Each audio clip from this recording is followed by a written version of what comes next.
അസ്സലാമലൈക്കും. ഇന്നത്തെ നോമ്പറ വിശേഷങ്ങളുണ്ടല്ലോ. ഇന്നും നമുക്ക് നോമ്പറയുണ്ട്. കാസ റെസ്റ്റോറൻറ്റ് വെച്ചിട്ടാണ് നോമ്പറ ഉള്ളത്. ഷിബിൻ്റെയും ഷിയാബിക്കയുടെയൊക്കെ ആയിട്ട് നവാസിക്കായും അവരുടെയൊക്കെ നോമ്പറയാണ് ഇന്ന്. അങ്ങനെ നമ്മൾ കുറച്ച് നേരത്തെ ഇറങ്ങിയിട്ടുണ്ടായിരുന്നു. ഇപ്പോൾ റോഡൊക്കെ നല്ല ബ്ലോക്കാണ്. നമ്മളെത്തുമ്പം അവർ എത്തിയിട്ടുണ്ടായിരുന്നുള്ളൂ. അങ്ങനെ നമ്മൾ ഹോളിലോട്ട് കയറി. അങ്ങനെ കുറേ പേരുണ്ടായിരുന്നു. എല്ലാവരും വന്നു. അങ്ങനെ കുറച്ച് കഴിഞ്ഞപ്പം ബാങ്ക് കൊടുത്തു. നോമ്പ് തുറക്കാനൊക്കെ ആയിരുന്നു.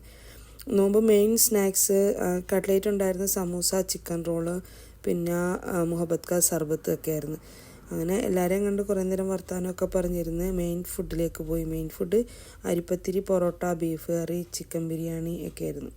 അതെല്ലാം കഴിച്ച് പിന്നെ കുറച്ച് നേരം മക്കളുടെ കളിയും കണ്ടിരുന്നു. മാഷാ അല്ലാ, 4 പേരുടെയും കളി കണ്ടിരിക്കുമ്പോൾ സമയം പോകുന്ന അറിയില്ല. അവിടുന്ന് പിന്നെ നമ്മൾ റൂമിലേക്ക് വന്നു. ഞാനപ്പോൾ ഉച്ചക്ക് മീൻകറി ആക്കി വെച്ചിട്ടുണ്ടായിരുന്നു. പിന്നെ മീൻ പൊരിച്ച്, ബീട്രൂട്ടും മെഴുക്ക് പുരട്ടി, അത്താഴം നല്ല രീതിയിൽ കഴിച്ച്. കുറേ ദിവസമായി ഇങ്ങനൊരു അത്താഴം കഴിച്ചിട്ട്. അപ്പോൾ വീട്ടിൽ വന്ന് എല്ലാവരും അത്താഴം കഴിച്ച് മാർക്കിടും.